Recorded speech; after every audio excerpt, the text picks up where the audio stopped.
শ্রী শ্রী রামকৃষ্ণ কথামৃত প্রসঙ্গ, ঠাকুরের আচরণ ও লোকশিক্ষা, স্বামী গুরু মহারাজজি। প্রথমে সন্ধ্যার বর্ণনা। দিন যায়, রাত্রি আসে। এই সন্ধিক্ষণে কালের কি একটা মাহাত্ম্য আছে। যখন সাধকেরা সন্ধ্যা উপাসনা করেন, ঠাকুর বলতেন কালও মাহাত্ম্য মানতে হয়। বিশেষ বিশেষ ক্ষণে ঠাকুরের মধ্যে বিশেষ ভাবের উদয় হতো। সন্ধ্যা হয়েছে, ঠাকুর উন্নত যেমন করেন, এখানে বলরাম মন্দিরেও মধুর স্বরে নাম করছেন। সকলে উদ্গ্রীব ও উৎকর্ণ হয়ে শুনছেন। এমন মিষ্টি নাম যেন সুধা বর্ষণ হচ্ছে।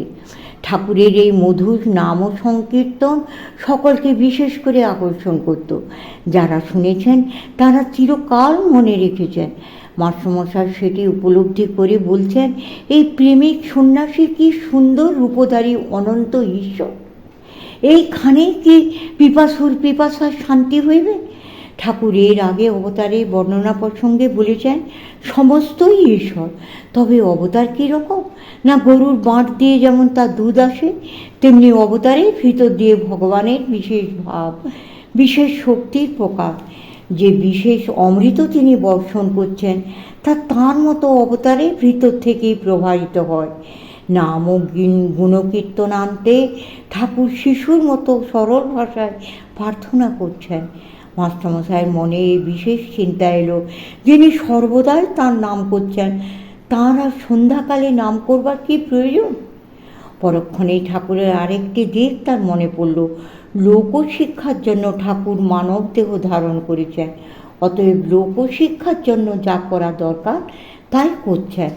সন্ধ্যাবেলা জীবকে নাম ও গুণগান করতে শিক্ষা দিচ্ছেন নিজের আচরণ করে।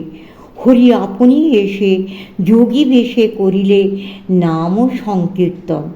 গিরিশ ঠাকুরকে তার বাড়িতে যাওয়ার জন্য নিমন্ত্রণ করছেন। সেই রাত্রেই যেতে হবে। মনে হয় যেন ঠাকুরের একটু অনিচ্ছা ছিল, তাই বললেন রাত হবে না? গিরিশ জানালেন না, যখন ইচ্ছে আপনি যাবেন, আমার আর থিয়েটারে যেতে হবে, তাদের ঝগড়া মেটাতে হবে। ভাবটা হচ্ছে গিরিশের কথা ঠাকুর উপেক্ষা করতে পারেন না। নিমন্ত্রণ করেছেন, গিরিশ থাকুন আর না থাকুন যেতেই হবে।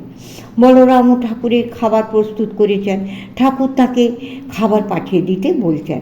বলরামের অন্ন তিনি ভালোবাসেন, এটি বোঝাবার জন্য। গিরিশের বাড়ি যাবেন। দোতলা থেকে নিচে নামতে নামতে ভগবত ভাবে বিভোর।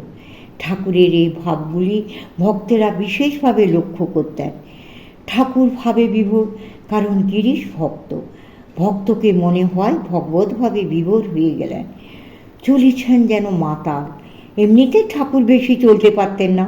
কোথাও যেতে হলে ঘোড়ার গাড়িতে, তখন প্রচলিত ছিল, যেতেন। বলরামের বাড়ি থেকে গিরিশের বাড়ি খুব কাছে। ঠাকুর এত তাড়াতাড়ি চলেছেন যে অপরে তার সঙ্গে সঙ্গে যেতে পারছেন না। একাগ্রতার ফলে তার মনে যখন যে চিন্তাটি উঠত, সেই একটি চিন্তাই তখন থাকত। কোনো কাজ করছি, করব, হচ্ছে, হবে, এই ভাব ঠাকুর সহ্য করতে পারতেন না। এখনই এই মুহূর্তে করতে হবে, এই ছিল তাঁর ভাব। তার সমস্ত জীবনের সব কাজে কাজ এইভাবে অনুষ্ঠিত হয়েছে। যে চিন্তা করতেন তার জন্য সমস্ত মন এত ব্যাকুল হয়ে থাকত যে অন্য চিন্তা সেখানে প্রবেশ করতে পারত না। গিরিশের বাড়ি যাবেন, সেই চিন্তা তার মনে প্রধান। তখন আর অন্য চিন্তা তার মনে স্থান পাচ্ছে না, তাই এত তাড়াতাড়ি পা ফেলে চলে যান। সেই ভাবাবস্থায় নরেন্দ্রকে দেখলেন, কথা বলতে পারলেন না। পরে ভাব অপেক্ষাকৃত প্রশমিত হলে বললেন, ভালো আছো বাবা? আমি তখন কথা কইতে পারি না, প্রতিটি অক্ষর করুণা মাখা। তারপর চলতে চলতে হঠাৎ ঘুরে দাঁড়িয়ে বললেন, একটা কথা, এই একটি দেহি ও একটি জগৎ। মাস্টারমশাই ব্যাখ্যা করেননি, বন্ধনীর মধ্যে জিজ্ঞাসার চিহ্ন দিয়ে বলছেন, এই একটি মানে কি দেহি এবং ও একটি মানে কি জগৎ? জীব ও জগৎ, চৈতন্য এবং চৈতন্যের যে বাহ্য প্রকাশ, জীব জগৎ। মাস্টারমশাই ভাবছেন, ভাবে এসব কী দেখেছিলেন তিনিই জানেন। অবাক হইয়া কি দেখিলেন? ঠাকুর এই কথাটি বললেন, মনে হলে যেন বেদবাক্য, যেন দৈববাণী। মাস্টারমশাই বলছেন, যেন অনন্ত সমুদ্রের তীরে গিয়েছি ও অবাক হইয়া দাঁড়াইয়াছি, আর যেন অনন্ত তরঙ্গ মালোত্থিত অনাহত শব্দের একটি দুটি ধ্বনি কর্ণকুহরে প্রবিষ্ট হইল।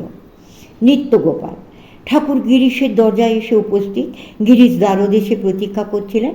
ঠাকুর নিকটে এলে সাষ্টাঙ্গে প্রণিপাত করলেন এবং ভক্ত সঙ্গে ঠাকুরকে দোতলার বৈঠকখানার ঘরে নিয়ে গেলেন। আসন গ্রহণ করতে গিয়ে ঠাকুর দেখলেন একখানা খবরের কাগজ পড়ে রয়েছে। তার ইঙ্গিতে সেটি স্থানান্তরিত করা হলো। খবরের কাগজে বিষয়দের কথা আছে, তাই তার বিতৃষ্ণা, পর নিন্দা পর চর্চা করা আছে, তাই অপবিত্র। কাগজটি সরাবার পর ঠাকুর আসন গ্রহণ করলেন। নিত্যগোপাল প্রণাম করলেন। ঠাকুর তাকে জিজ্ঞাসা করলেন, ওখানে অর্থাৎ দক্ষিণেশ্বরে যাস না? নিত্যগোপাল বলছেন, যাননি, কারণ শরীর খারাপ, ব্যথা, তার অম্বলে ব্যথা হতো। ঠাকুরের প্রশ্ন, কেমন আছিস? নিত্যগোপাল বলছেন, ভালো নয়।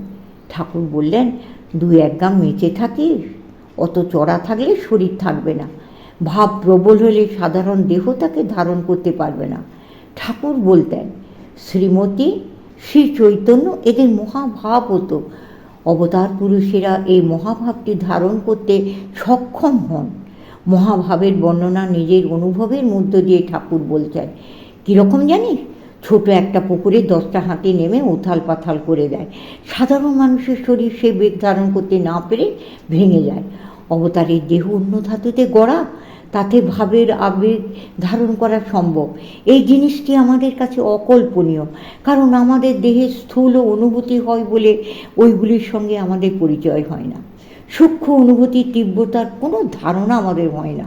অসাধারণ তীব্র সে অনুভূতি বাস্তব জগতে দেখা যায়। প্রবল শোকে অভিভূত হলে মানুষের দেহ সে শোকের বেগ ধারণ করতে পারে না। যেমন দুঃখ তেমনি সুখ সম্পর্কেও এ কথা প্রযোজ্য।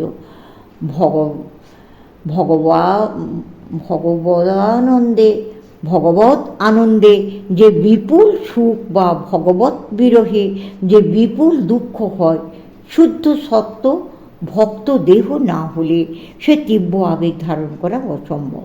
তাই ঠাকুর নিত্যগোপালকে 2-1 গ্রাম নিচে থাকতে বললেন। নিত্যগোপাল উত্তরে জানালেন, তারও সঙ্গে থাকে, কিন্তু তাকেও সময় সময় ভালো লাগে না। ঠাকুর দৃষ্টান্ত দিয়ে বলছেন, ন্যাংটা বলতো তাদের মঠে একজন সিদ্ধ ছিল, সে আকাশ তাকিয়ে চলে যেত। গণেশ গুরুজি সঙ্গী যেতে বড় দুঃখ, অধৈর্য হয়ে গিয়েছিল। সঙ্গীর শরীর যাওয়ার পর সাধুটি অত্যন্ত বেদনা বোধ করেছিলেন। তারপর থেকে অন্যের সঙ্গ তার ভালো লাগতো না। গণেশ গুরুজি শব্দটি কী অর্থে ঠাকুর প্রয়োগ করেছেন তা বোঝা যায় না। অন্য কোথাও শব্দটির প্রয়োগ নেই। পূর্বাপর দেখলে মনে হয় দুনিয়াকে উপেক্ষা করে নিঃসঙ্গভাবে হাতির মতো গর্জন করতে করতে তিনি চলে যেতেন। এই কারোর জন্যে অপেক্ষা না রাখা জ্ঞানীর লক্ষণ। অনপেক্ষ অর্থাৎ কোনো বস্তু বা ব্যক্তির অপেক্ষা না রাখা, সম্পূর্ণ স্বতন্ত্র, কারোর সঙ্গে যেন সম্বন্ধ নেই, সমাপ্ত।